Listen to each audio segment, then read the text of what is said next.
넥타이 좀 빠듯이 하세요.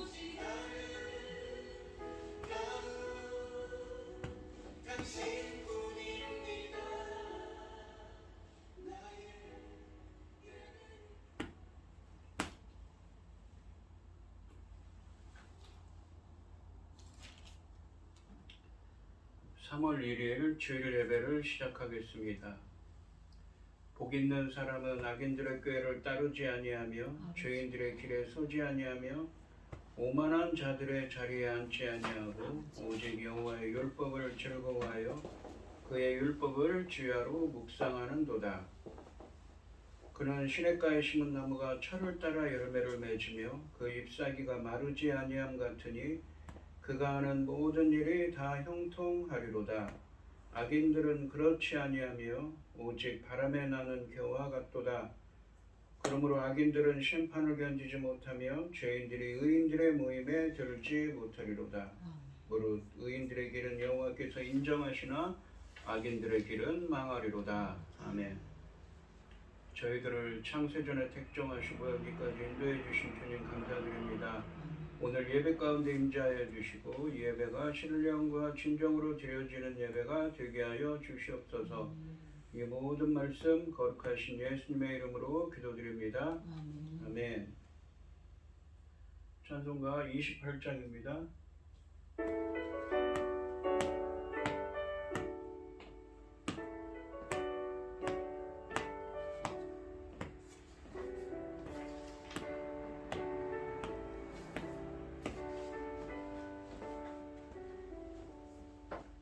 복의 근원 강림하사 찬송하게 하소서. 한량없이 자비하시 증명할 길 없도다. 천사들의 찬송가를 내게 가르치소서. 우선하신 그 사랑을 항상 찬송합니다. 그의 크신 도움받아 이때까지 왔으니 이와 같이 천국에도 이르기를 바라네. 하나님의 품을 떠나 죄에 빠진 우리를 예수 구원하시려고 보혈을 흘려주셨네.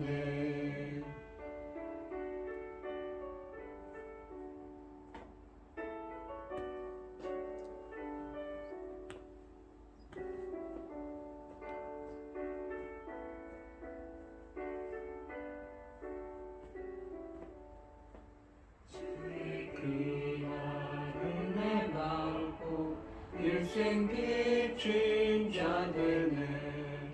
주의 은혜 사슬대사 나를 주께 내소서.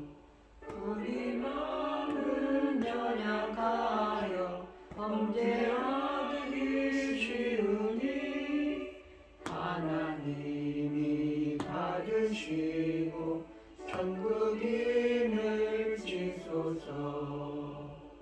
아멘.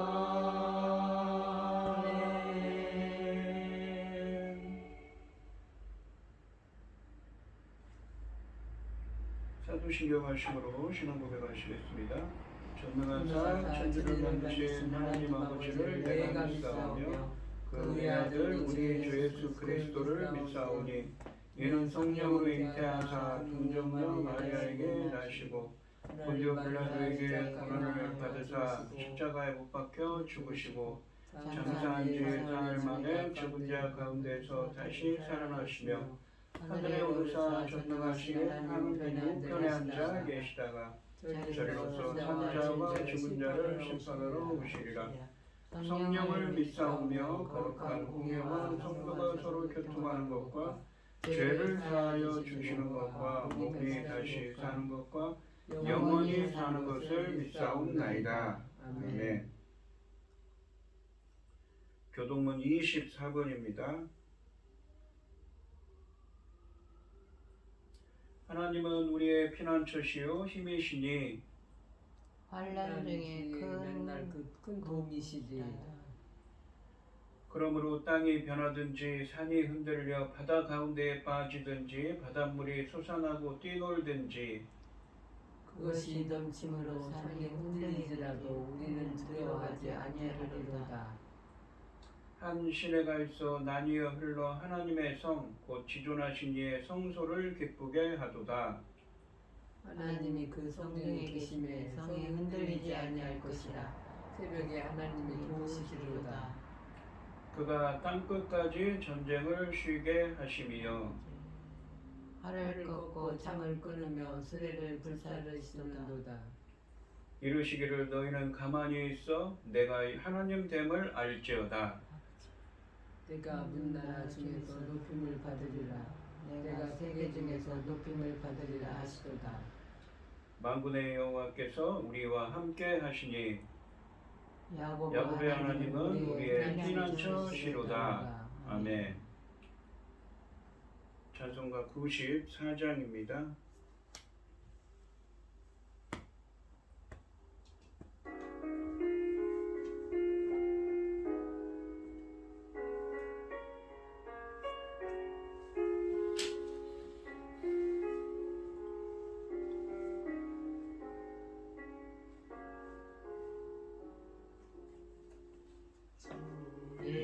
예수보다 더 귀한 것은 없네.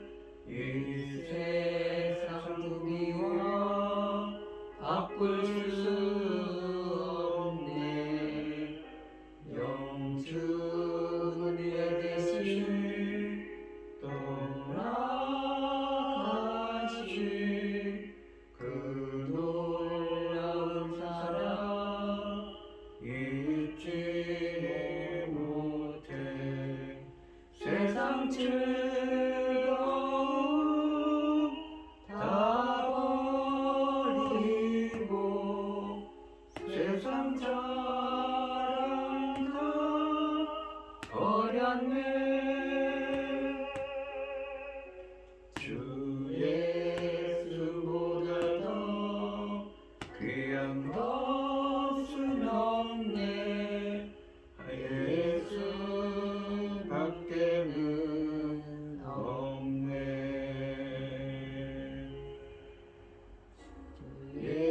예수보다 더 귀한 것은 없네. 이 세상 명예와 바꿀 수 없네. 이전에 즐기던 세상 일도 주 사랑하는 마음 뺏지 못해. 세상 즐거움 다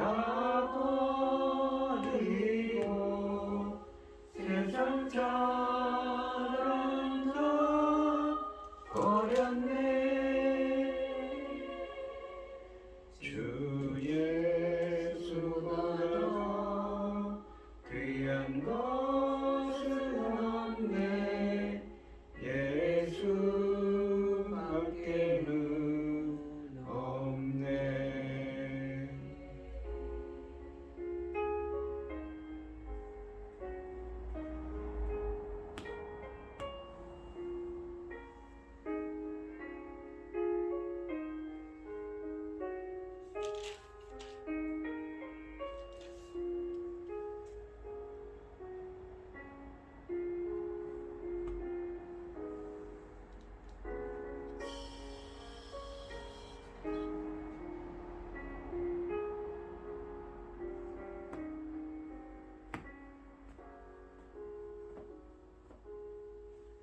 주 예수보다 더 귀한 것은 없네. 이 세상 행복과 바꿀 수 없네. 유혹과 핍박이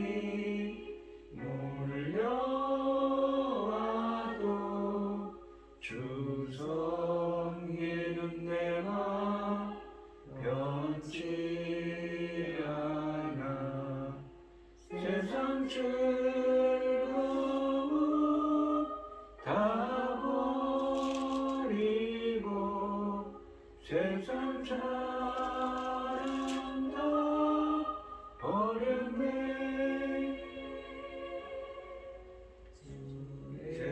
예수보다 더 귀한 것은 없네. 예수 밖에는 없네.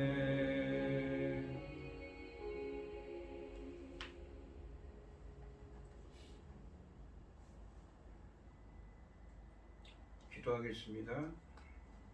온 땅이여 여호와께 즐거운 찬송을 부를지어다. 기쁨으로 여호와를 섬기며 노래하면서 그 앞에 나갈지어다. 아멘. 여호와가 우리 하나님이신 줄 너희는 알지어다. 아멘. 그는 우리를 지으시니요 우리는 그의 것이니 그의 백성이요 그의 가르치는 양이로다. 아멘. 감사함으로 그 문에 들어가며 찬송함으로 그 궁정에 들어가서 그에게 감사하며 그의 이름을 송축할지어다. 아멘. 여호와는 선하시니 그의 인자하심이 영원하고 그 성실하심이 대대에 이르리로다. 아멘. 천지 만물을 지으신 전능하신 하나님 아버지, 어리석고 보잘것없는 저희를 자녀 삼으시고 아버지 그 크신 사랑 가운데 살아가게 하심을 참으로 감사드립니다. 아버지 하나님, 오늘 또 들려오는 뉴스들에 보면은 어떤 일이 벌어지고 있습니까? 아버지, 이루 말로 다 할 수 없는 어려운 일들이 많습니다. 아버지 하나님, 도와주시옵소서. 천금 같은 하나님의 그 백성들이 하나님을 섬길 때 우리 하나님께서 어떻게 지켜주시는지 아버지 똑똑히 알 수 있도록, 확실하게 증거될 수 있도록 대한민국을 지켜주시어서 아버지 하나님, 어느 때든지 어느 때라도 반드시 하나님 기뻐하신 이 나라 될 수 있도록 지켜주시옵소서. 전능하신 하나님 아버지, 중대한 시대입니다. 열매고들 중대한 시대에 들어와서 사랑하는 종 열매고들 말씀을 들고 단에 세우셨으니 이 말씀을 아버지께서 기뻐 받으실 열매들이 넉넉히 나올 수 있기를 간절히 소원하옵고, 이 모든 말씀 억만 죄악 가운데에서 우리를 구원하여 주신 예수 그리스도 이름으로 기도드리옵나이다. 아멘. 오늘 함께 하실 하나님의 말씀은 마태복음 17장 10절로 13절까지 말씀입니다. 17장 10절로 13절입니다. 교독하겠습니다. 제가 먼저 읽겠습니다. 제자들이 물어 이르되 그러면 어찌하여 서기관들이 엘리야가 먼저 와야 하리라 하나이까? 예수께서 대답하여 이르시되 엘리야가 과연 먼저 와서 모든 일을 회복하리라. 내가 너희에게 말하노니 엘리야가 이미 왔도다. 왔으되 사람들이 알지 못하고 임으로 대우하였도다. 인자도 이와 같이 그들에게 고난을 받으리라 하시니, 그제서야 제자들이 예수께서 말씀하신 것이 세례 예언인 줄을 깨달으니라. 아멘. 찬송가 459장입니다.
오늘 본문 말씀의 제목은 인자도 이와 같이 고난을 받으리라입니다. 지난 시간에 마태복음 17장 1절부터 9절까지 말씀에서 예수님께서는 제자들을 소수만 데리고 베드로, 안드레, 야고보 이 세 명만 데리고 산에 올라가서 영광스러운 모습으로 변형되었습니다. 그러한 모습을 보여주시지요. 그리고 모세와 엘리야와 얘기하고 계십니다. 예수님은 고난과 죽음 예고로 실망한 이 제자들에게 당신의 변형을 통해 영광을 미리 맛보게 하심으로써 제자들이 예수님의 고난과 죽음의 길을 인정할 뿐 아니라 그들도 그 길을 따라 나서기를 고대하셨습니다.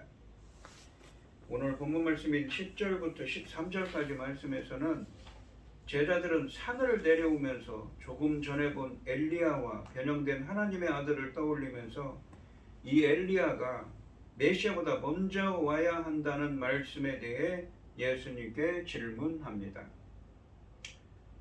10절 말씀에 보시면 제자들이 물어 이르되 그러면 어찌하여 서기관들이 엘리야가 먼저 와야 하리라 하나이까? 라고 되어 있습니다.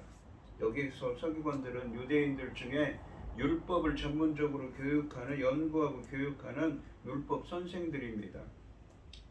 예수님의 명령을 들은 제자들은 예수님께 질문을 드립니다. 9절에서 어떤 명령을 들었냐면 예수님이 십자가에서 죽으시고 부활하시기 전까지는 지금 본 것, 그러니까 변화되어서 영광스럽게 변형된 것을 아무에게도 말하지 말라는 명령을 들은 제자들은 예수님께 질문을 합니다.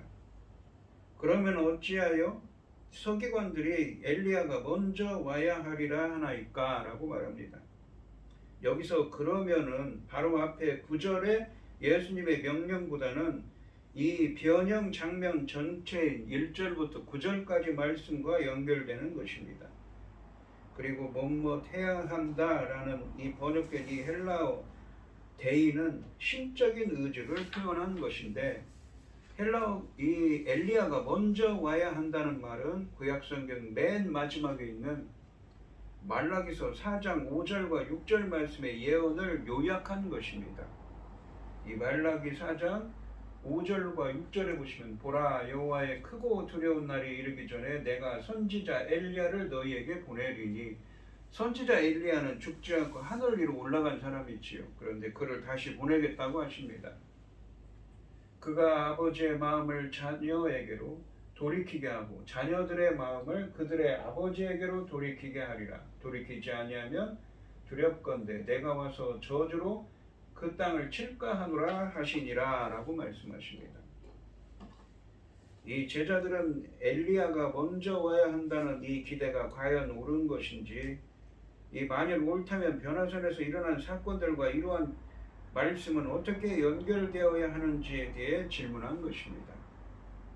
사실 예수님은 마태복음 11장 14절 말씀에서 이미 제자들에게 세례 요한이 엘리야로 왔다는 것을 이미 말씀하셨습니다. 구약에 예언된 엘리야가 바로 세례 요한이라고 말씀하신 것이었죠. 그런데 그 그리스도께서 마태복음 16장 21절에서 고난과 죽음을 당해야 한다고 예고하신 것은 제자들의 생각에 혼란을 가져다 준 것입니다. 그리스도께서 오셨다면 이스라엘이 회복되어야 하는데 그리스도께서 고난과 죽음을 당한다는 말은 과연 무슨 뜻인가 라는 것입니다.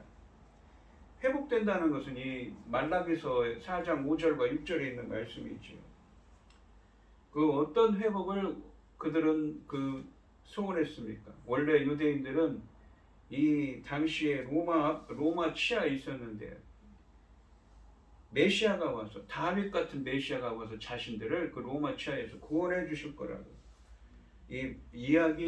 믿고 있었지요. 그런 메시아를 기다리고 있었습니다. 그러던 차에 영광스럽게 변형되신 이 예수님과 더불어 엘리야가 나타나자 제자들은 더욱 큰 혼란에 빠진 것입니다. 과연 세례 요한이 엘리야라는 예수님의 이전 말씀과 조금 전 엘리야의 출현은 어떤 관계인가? 또한 엘리야가 먼저 온다는 말은 정작 이를 두고 한 말인가? 이 엘리야가 이 말라기서 4장에 예언된 그 엘리야가 바로 변화산에 나타난 엘리야인가? 그럴 경우 변형되신 예수님은 아직 그리스도가 아니라는 말인가? 만일 변형되신 그리스도께서 그리스도라면 엘리야가 먼저 와야 한다는 기대는 잘못된 것인가? 이런 다양하고 혼란스러운 고민이 제자들의 질문에 내재되어 있었습니다. 11절 말씀에 보시면 예수께서 대답하여 이르시되 엘리야가 과연 먼저 와서 모든 것을 회복하리라 라고 말씀하십니다. 이처럼 고민스러운 제자들의 질문에 대한 예수님의 답변은 간결하고 명쾌합니다. 엘리야가 과연 먼저 와서 모든 일을 회복하리라. 예수님은 우선적으로 서기관들의 기대가 옳다는 것을 인정하고 계십니다. 그러면서 제자들의 질문에 없었던 내용인 모든 일을 회복하리라를 첨언하십니다. 이 말라기서 4장 5절과 6절을 다시 보시면 보라 여호와의 크고 두려운 날이 이르기 전에 내가 선지자 엘리야를 너희에게 보내리니 크고 두려운 날은 누구입니까? 바로 주님의 날이지요. 주님이 임하시는 날, 주님이 오시는 날입니다. 그가 아버지의 마음을 자녀에게로 돌이키게 하고 자녀들의 마음을 그들의 아버지에게로 돌이키게 하리라. 돌이키지 아니하면 두렵건대 내가 와서 저주로 그 땅을 칠까 하노라 하시니라 라고 말씀하십니다. 이 말라기서 4장 5절과 6절 말씀에서 엘리야가 먼저 와야 하며 그의 사역은 가족관계를 회복하는 것이라고 말씀하십니다.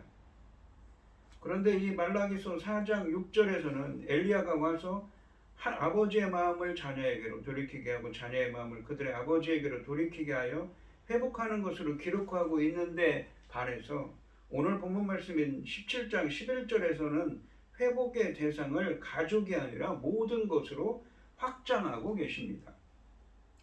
실제로는 헤롯 왕에 의해 체포당해 죽임을 당한 이 요한이 모든 것을 회복하지는 못했습니다. 그러나 요한은 모든 것을 회복할 예수님의 하늘나라의 회복을 시작하는 위치에 있었습니다. 그러니까 하늘나라가 임하였느니라 라고 말하지요. 먼저 하고 요한이 예수님에 대한 예언을 시작합니다. 그러니까 예수님의 사역을 시작하고 예표한 사람입니다. 요한이 메시지를 선포한 시점부터 모든 것의 회복은 시작된 것입니다.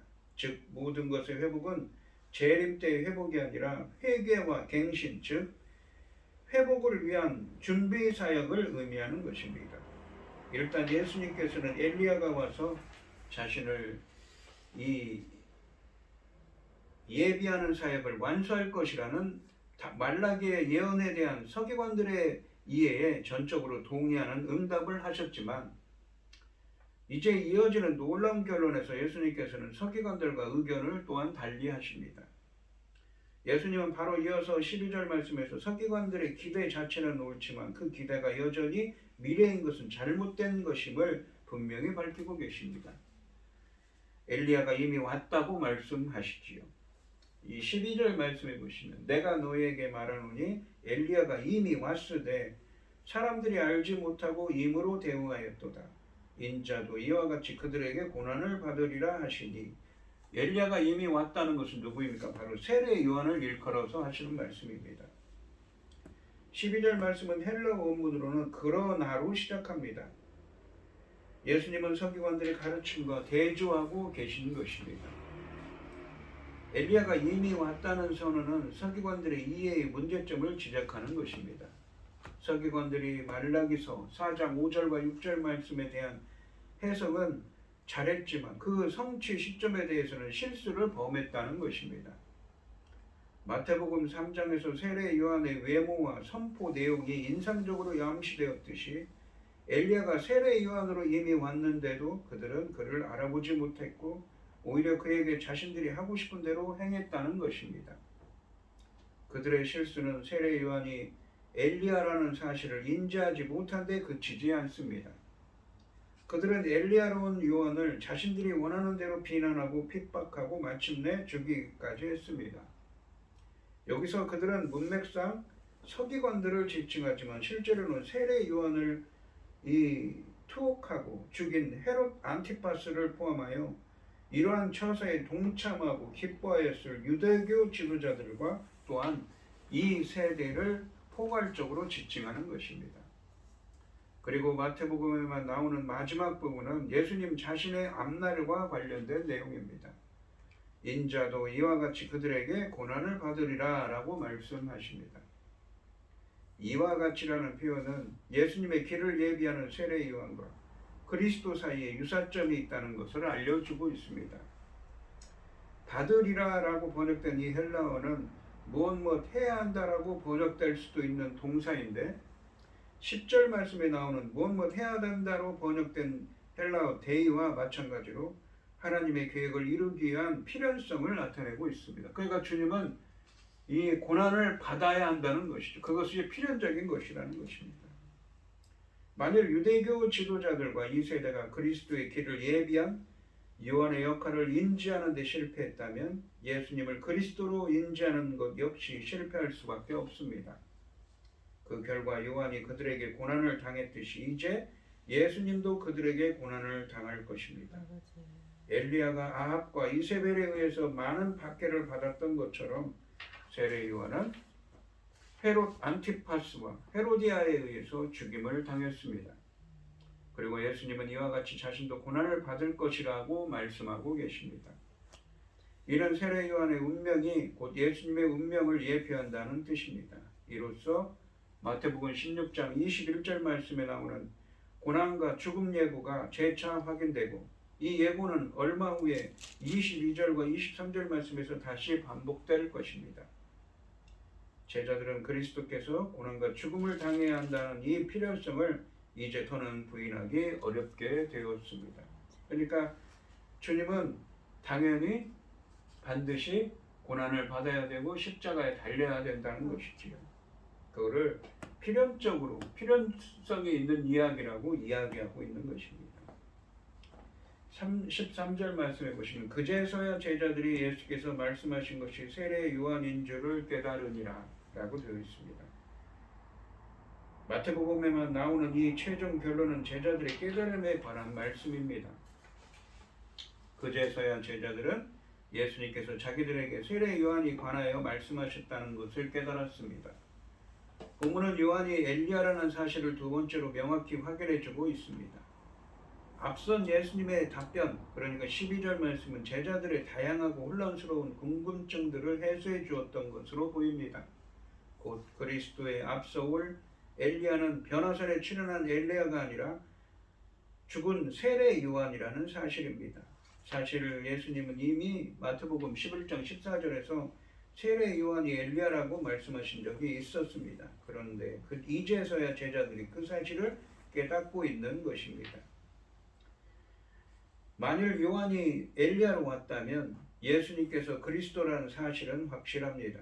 만일 세례 요한이 엘리야였다면 예수님께서는 마태복음 3장 3절 말씀처럼 요한이 길을 예비한 분이시며 메시아이시며 종말의 나라를 인도하시는 분입니다. 이렇게 세례 요한에 대한 바른 신분 확인은 예수님에 대한 바른 인식으로 이어집니다. 세례 요한은 엘리야이며 예수님은 메시아이십니다. 세례 요한은 예수님의 길을 예비한 인물인 것입니다. 세례 요한은 사회자와 같고 예수님은 주인공과 같습니다. 오늘 본문 말씀해 보시면 이 변화산에서 예수님을 만나는 엘리야를 목격한 제자들은 엘리야가 오면 회복이 이루어진다는 이 말라기서 4장 5절과 6절 말씀에서 말씀하셨는데 왜 주님이 고난을 받아 죽으셔야 하는지를 질문하고 있습니다. 이에 예수님은 변화산의 엘리야는 말라기서 4장 5절과 6절 말씀의 예언의 성취가 아니라고 말씀하십니다. 세례 요한이 엘리야로서 이미 왔으며 세례 요한이 고난과 죽음으로 그 사명을 다했듯이 그러니까 세례 요한이 예비한 그리스도의 길 동안 고난과 죽음은 필연적이라고 말씀하고 계십니다. 예수님은 제자들이 예수님의 고난과 죽음의 길을 인정할 뿐 아니라 그들도 그 길을 따라 나서기를 기대하고 계신 것입니다. 세례 요한은 자신에게 주어진 사명, 즉 메시아의 길을 예비하는 사명을 충실히 감당한 사람입니다. 그런 것처럼 제자들도 맡은 바 사명을 감당하고 자기 십자가를 지고 자기를 부인하고 자기 십자가를 지고 사명을 감당해야 한다고 말씀하고 계신 것이지요. 우리 성도님들도 본문에 있는 세례 요한처럼 제자들처럼 자기를 부인하고 자기 십자가를 지고 주님의 사명을 감당하는 예수님의 제자들이 되시기를 주님의 이름으로 축원드립니다. 기도하겠습니다. 하나님 아버지 감사합니다. 오늘 본문 말씀에서는 제자들은 변화산에서 변형된 그 영광스러운 모습으로 변형된 예수님께서 엘리야를 만나는 것을 보고 혼동되어서 내려오는 길에 질문을 합니다. 그러면 엘리야가 말라기서 4장 5절과 6절에서 엘리야가를 보내신다고 하셨는데 그 말씀은 어찌 된 것인지, 그리고 주님이 죽으신다고 하셨는데 그것은 어떻게 연결해야 되는지 말씀하십니다. 마태복음 11장 14절에서 이미 예수님께서는 세례 요한이 엘리야라고 말씀하셨지만 이제서야 제자들은 엘리야인 것을, 세례 요한이 엘리야인 것을 깨닫게 됩니다. 세례 요한은 주님의 길을 예비하기에 고난을 당하고 옥에서 처형된 것처럼 주님도 고난을 받고 처형될 것입니다. 십자가에 달리실 것입니다. 저희들도 예수님의 제자들이 되어서 그 십자가를, 예수님의 길을 따라가는, 십자가의 길을 따라가는, 자기를 부인하고 자기 십자가를 지고 주님을 따르는, 사명 감당하는 예수님의 제자들이 되게 하여 주시옵소서. 이 모든 말씀 거룩하신 예수님의 이름으로 기도드리옵나이다. 아멘. 찬송가 336장입니다.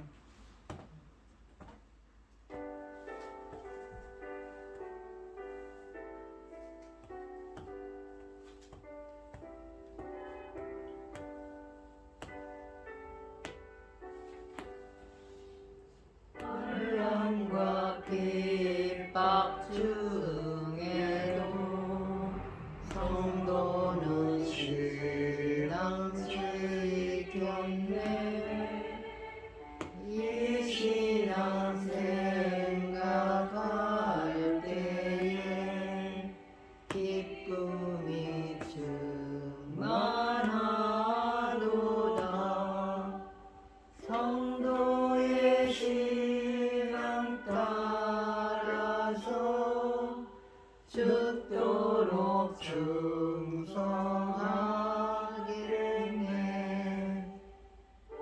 중에 매인 성도나 양심은 자유 얻었네.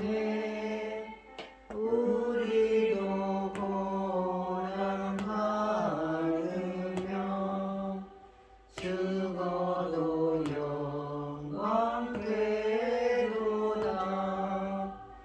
성도의 신앙 따라서 죽도록 충성하겠네.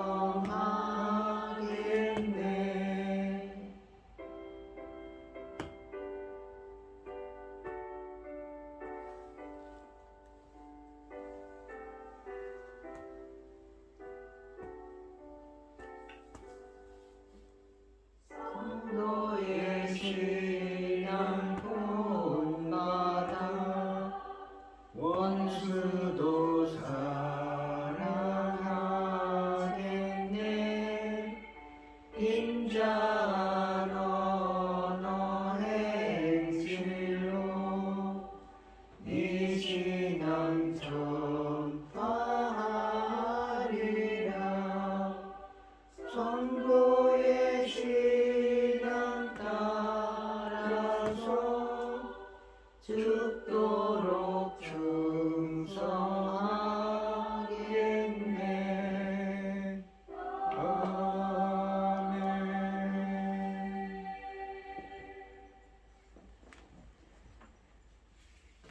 기도하겠습니다. 참 감사하신 하나님, 오늘 주신 말씀처럼 저희들도 예수님의 길을 예비한 세례 요한처럼 저희들도 주님의 길을 예비하는, 주님이 맡겨주신 사명 감당하는, 자기를 부인하고 자기 십자가를 지고 사명 감당하는 예수님의 제자들이 되게 하여 주시옵소서.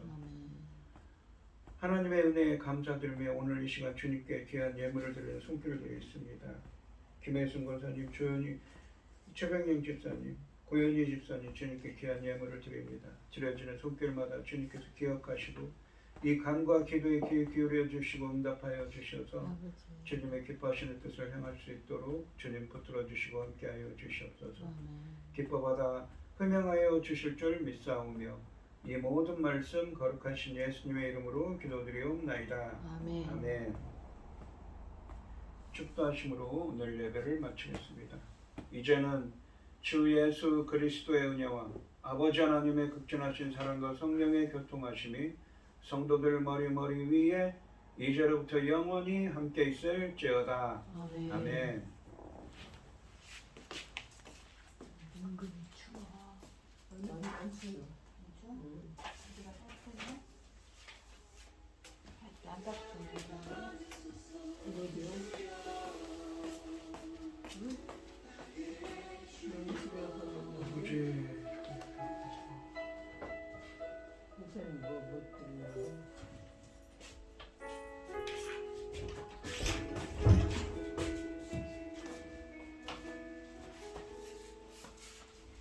수고하셨어요. 네.